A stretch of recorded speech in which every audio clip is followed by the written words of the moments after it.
Good afternoon everyone. నేను మీకు ఈరోజు ఒక చిన్న కాన్సెప్ట్ ఎక్స్ప్లెయిన్ చేద్దాం అనుకుంటున్నాను. ఓకే, సో కాన్సెప్ట్ ఏంటి అంటే centre of gravity. So what is centre of gravity? Center of gravity means in your textbook a definition will be given like this. What? A point in a body where entire weight of the body is acting, or it may be given in another way. It's a point in a body where entire weight of the body is located. So this is the definition of the center of gravity, a simple definition of the center of gravity. Okay, I have told a definition. There are few students, they can grasp. Okay, sharp-minded students, they can grasp it very easily if they have imagination power, right? But there are few students, they can't understand with a oral definition. It may be necessary for them to write a definition on the board, to give some daily life examples, or to show some practical, right? A simple practical I'll show you. Center of gravity. To explain center of gravity, see here, this is the pencil I have taken. Now I'll try to balance it on my finger. So with the different positions at different points, I'll try to balance this pencil on my finger. It's falling down, right? Next I'll try to keep it here. It's falling down. I'll try to keep it here, though it is falling down, right? So now what I'll do that, I'll try to balance the same pencil on the tip here, falling down. ఒకసారి మీరందరూ కూడా pencil are pen or any stick what ever you have with you తీసుకొని ఇలా మీ finger మీద టిప్తో పెట్టి balance చేయడానికి try చేయండి. Try చేసినరా? ఖచ్చితంగా పడిపోతుంది. ఈవెన్ నేను ఇక్కడ పెట్టినా కూడా పడిపోతుంది. కానీ ఇదే పెన్సిల్ని నేను ఈ టిప్పుతో, పెన్సిల్ టిప్పుతో ఫింగర్ మీద పెట్టి నిల్చోబెట్టొచ్చా అంటే చాలామంది ఏమో నిల్చోబెట్టుకోవచ్చు, కొంతమంది కష్టం, ఇలా డిఫరెంట్ ఒపీనియన్స్ ఉంటాయి. Okay, but I'm telling that yes, we can erect the pencil with its tip on the finger. ఎలా?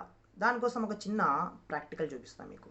ఇప్పుడు ప్రాక్టికల్ చూపించాలి అంటే నాకు ఒక కాస్ట్లీ ల్యాబొరేటరీ అవసరం లేదు. Okay, right?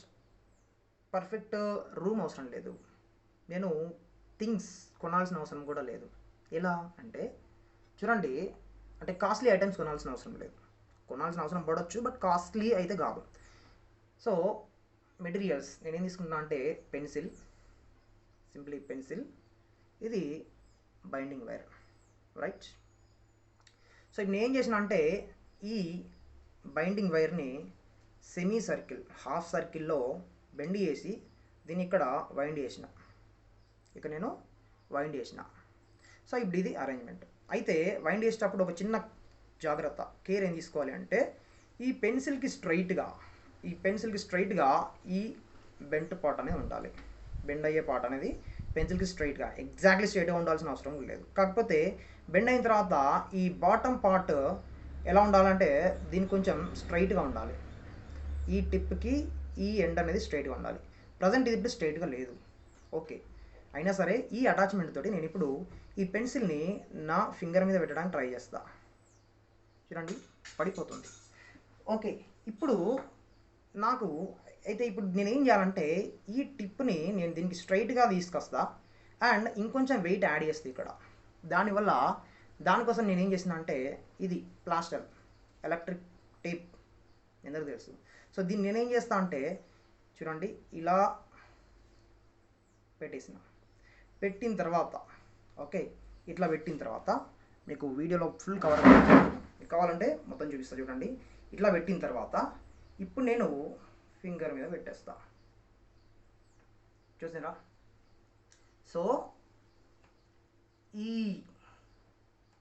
వైర్ అంటే ఎలక్ట్రిక్ టేప్ అటాచ్మెంట్ ఈ పెన్సిల్కి చేయడం వల్ల ఏం జరిగింది, ఈ పెన్సిల్ అనేది నా ఫింగర్ మీద స్టేబుల్గా నిల్చుంది. చూడండి, నేను ఊపుతున్నాను, ప్లాస్టర్ కింద పడింది, అప్పుడు కింద పడింది.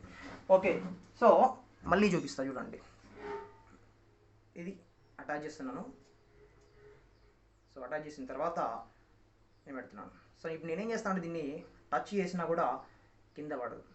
ఇక్కడ ఏం జరిగింది, జనరల్గా నేను ఒక పెన్సిల్ని నార్మల్ ఓన్లీ పెన్సిల్ని బ్యాలెన్స్ చేయాలంటే నేనేం చేయాలి అంటే ఇక్కడ ఇక్కడ ఇక్కడ ఇక్కడ ఎక్కడ బ్యాలెన్స్ చేయడానికి ట్రై చేసినా కూడా కింద పడిపోతుంది. కానీ ఇక్కడ పెడితే మాత్రం బ్యాలెన్స్ అవుతుంది.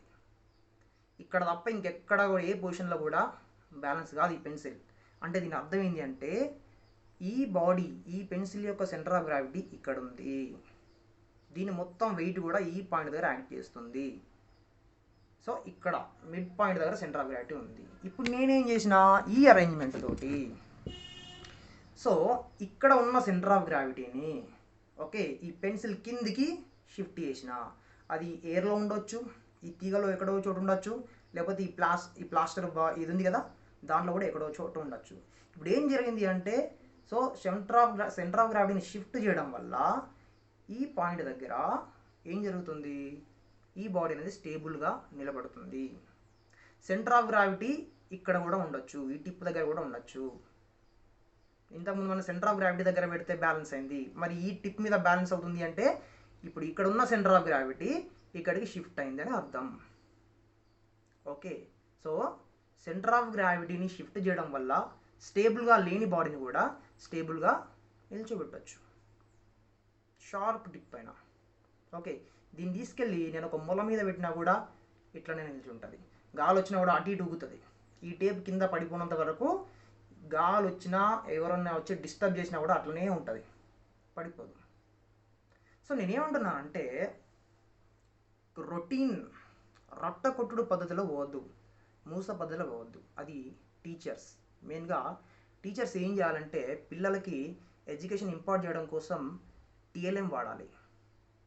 ఓకే, సో టీఎల్ఎం వాడినప్పుడు పిల్లలు అట్రాక్ట్ అవుతారు, టీచర్ చెప్పేది చాలా ఇంట్రెస్టింగ్గా వింటారు, వాళ్ళు సబ్జెక్ట్ నేర్చుకుంటారు. So Jayarani English medium high స్కూల్లో టీచింగ్ ప్రాసెస్ అనేది ఇలాగే ఉంటుంది. Jayarani high school management or teachers never force the students to get marks and ranks. They force the students to learn the subject. They force themselves, teachers force themselves to impart the education in various methods, theoretical, practical. That practical maybe through laboratory, maybe through do it yourself kits just like this.